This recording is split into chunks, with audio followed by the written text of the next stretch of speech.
নমস্কার বন্ধুরা, আজকে রান্নাটা দেখাতে পারলাম না, দেরি হয়ে গেছে। এই যে দেখুন, সর্ষ দিয়ে বাটা মাছের ঝোল, কত সুন্দর।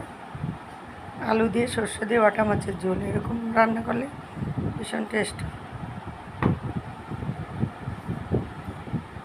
এই যে দেখুন, বাটা মাছগুলো কত সুন্দর। আমি আলু দিয়ে ঝোল করলাম, বাটা মাছ দিয়ে এরকম সর্ষে বাটা দিয়ে।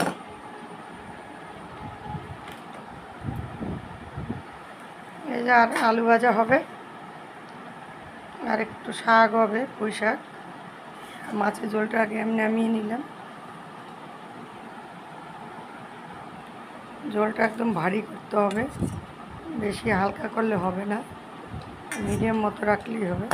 কিন্তু এই দিয়ে বাটা মাছ আর সর্ষে বাটা দিয়ে ঝোল করলে এই দিয়ে ভাত খাওয়া হয়ে যায়।